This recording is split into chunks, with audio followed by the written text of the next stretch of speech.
James and the Giant Peach, Chapter 18. I was right! And they've landed in the sea, and they climbed up the hole in the peach, and they're going to get out of the peach and see where they are. A minute later, they were out in the open, standing on the very top of the peach near the stem, blinking their eyes in the strong sunlight and peering marvellously around. What happened? Where are we? But this is impossible. Unbelievable. Terrible. I told you we were... Who said terrible? The ladybird. I told you we were bobbing up and down, the ladybird said. We're in the middle of the sea, cried James. And indeed they were. A strong current and a high wind had carried the peach so quickly away from the shore that already the land was out of sight. All around them lay the vast black ocean, deep and hungry. Little waves were bibbling against the sides of the peach. But how did that happen? They cried. Where are the fields? Where are the woods? Where is England? Nobody, not even James, could understand how in the world a thing like this could have come about. Ladies and gentlemen, the old green grasshopper said, trying very hard to keep the fear and disappointment out of his voice. I am afraid that we find ourselves in a rather awkward position. It's a rather awkward situation. Awkward? Cried the earthworm. My dear old grasshopper, we are finished. Every one of us is about to perish. Do you know what perish means? No. To die. Who said that? The earthworm. Oh. I'll say it again. Who said To perish. Who? The earthworm. Who said that? The reference said to who? So the earthworm said, Awkward, cried the earthworm. My dear old grasshopper, we are finished. Every one of us is about to perish. Perish? Perish means to die. I may be blind, you know. But who said that to? The earthworm said it to the grasshopper. Oh. I may be blind, you know, but that much I can see quite clearly. Off with my boots, shouted the centipede. But why the earthworm said it's perish? Because they're in the middle of the sea and there's no land and they're worried they're going to drown. Off with my boots, shouted the centipede. I cannot swim with my boots on. I can't swim at all, cried the ladybird. Nor can I, wailed the glowworm. Nor I, said Miss Spider. None of us three girls can swim a single stroke. But you won't have to swim, said James calmly. To the ladybug? Yes, James said it said to the spider, the glowworm and the ladybird. You won't have to swim, said James calmly. We are floating beautifully, and sooner or later a ship is bound to come along and pick us up. They all stared at him in amazement. James said that to the ladybird? Yes. Because he can't fly? Well, I don't think they thought about that yet.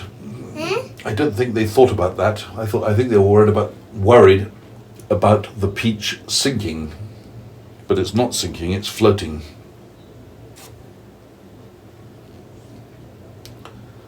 They all stared at James in amazement. Are you sure we're not sinking? The ladybird asked. Of course I'm sure, answered James. Go and look for yourselves. They all ran over to the side of the peach and peered down at the water below. The boy is quite right, the old green grasshopper said. We are floating beautifully. Now we must sit down and keep perfectly calm. Everything will be all right in the end. What absolute nonsense, cried the earthworm. Nothing is ever all right in the end, and well, you know it. Poor earthworm, the ladybird said, whispering in James' ear. He loves to make everything into a disaster. He hates to be happy. Now he is only happy when he's gloomy. Isn't that odd? But then I suppose just being an earthworm is enough to make a person pretty gloomy. Don't you agree? Who said that? The ladybird said it to James. If this peach is going to sink, the earthworm said.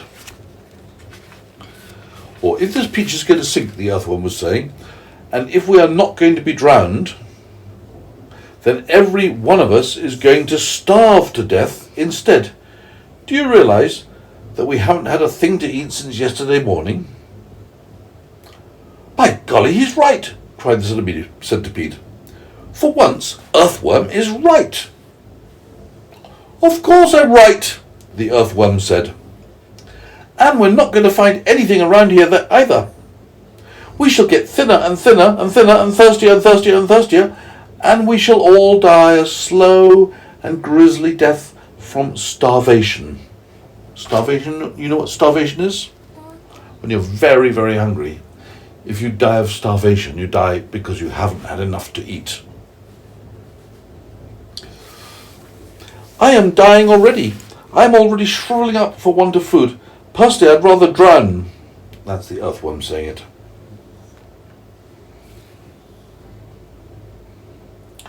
But good heavens, you must be blind, said James. You know very well I'm blind, snapped the earthworm. There's no need to rub it in. I didn't mean that, said James quickly. I'm sorry, but can't you see? See? Claimed the poor earthworm. How can I see if I'm blind? How can I see if I am blind? James took a deep, slow breath. Can't you realise? He said patiently. I think the grasshopper is the biggest in all. I think so. Can't you realise, James said patiently, that we have enough food here to last us for weeks and weeks? Where? They said. Where? Why, the peach, of course. Our whole ship is made of food. Jumping Jehoshaphat, they cried. We never thought of that. My dear James, said the old green grasshopper, laying a front leg affectionately on James's shoulder. I don't know what we'd do without you. You are so clever. Ladies and gentlemen, we are saved again. Who said that? The grasshopper. We are most certainly not, said the earthworm. You must be crazy. You can't eat the ship. It's the only thing that's keeping us up. We shall starve if we don't, said the centipede. And we shall drown if we do, cried the earthworm. Oh dear, said the old green grasshopper. Now we're worse off than before. Couldn't we just eat a little bit of it, said Miss Spider. I am so dreadfully hungry. You can eat all you want, James answered. It would take us weeks and weeks to make any sort of dent in this enormous peach. Surely you can see that.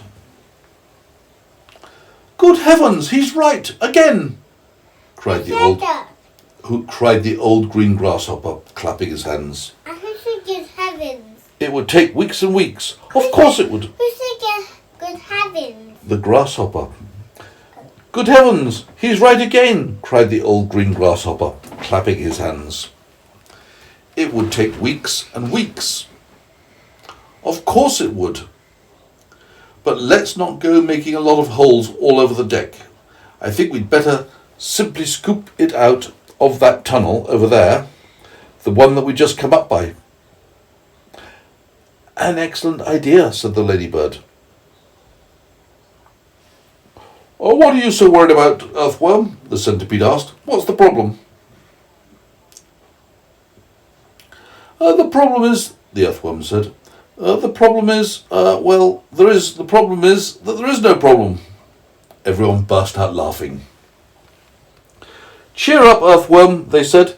Come and eat. And they all went over to the tunnel entrance and began scooping out great chunks of juicy, golden-coloured peach flesh to eat. Oh, marvellous, said the centipede, stuffing it into his mouth. Delicious, said the old green grasshopper. Just fabulous, said the glowworm. Oh my, said the ladybird primly. What a heavenly taste. She looked up at James and she smiled, and James looked back at her and smiled. They sat down on the deck together, and both of them were chewing away happily. "You know, James," the ladybird said, "up until this moment, I have never in my life tasted anything except those little green flies that live on rosebuds." That's the ladybird saying it. I know. "They have a perfectly delightful flavour, but this peach is even better." "Isn't it glorious?" Miss Spider said, coming over to join them. "Personally, I had always thought that a big, juicy, caught-in-the-web bluebottle was the finest dinner in the world, until I tasted this." "What a flavour!" the centipede cried.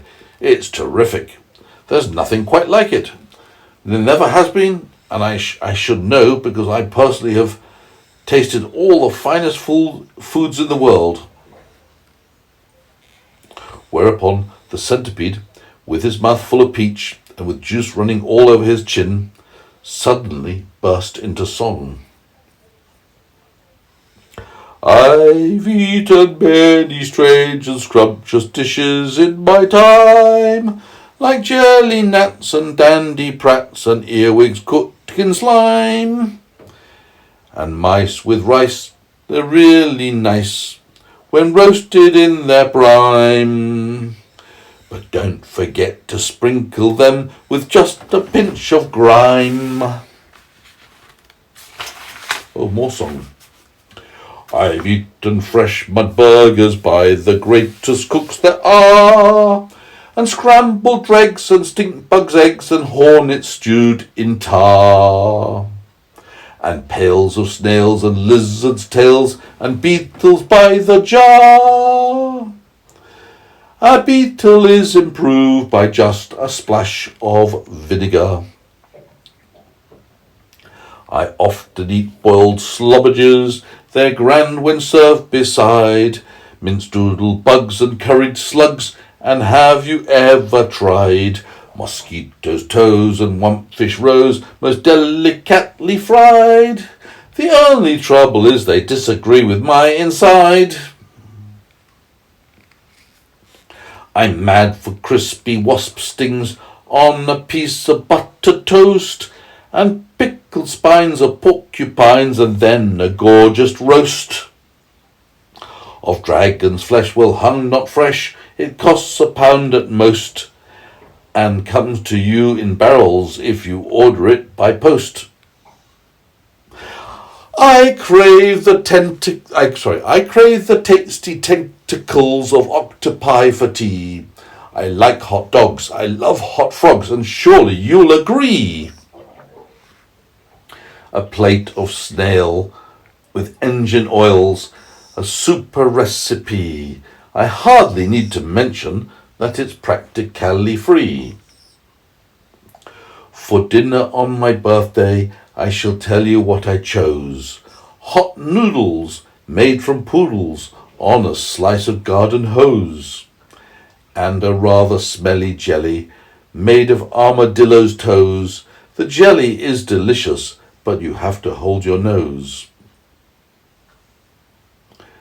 Now comes, the centipede declared, the burden of my speech. These foods are rare beyond compare. Some are right out of reach. But there's no doubt I'd go without 1,000,000 plates of each for one small mite, one tiny bite of this fantastic peach. Everybody was feeling happy now. The sun was shining brightly out of the soft blue sky, and the day was calm. The giant peach, with the sunlight glinting on its side, was like a massive golden ball sailing upon a silver sea. And that's the end of the chapter, as the grasshopper, the earthworm, the silkworm, the spider, and the centipede and James sail their way across the sea on top of a giant peach with a hole going down to the nut in the middle. And they're going to have some food because they can scrape out the inside of the hole and eat peach. So that was the end of chapter 18, and tomorrow we're going to read chapter 19. And I think you have fallen asleep while I was reading this story, so maybe I'll have to read it again tomorrow. We'll see.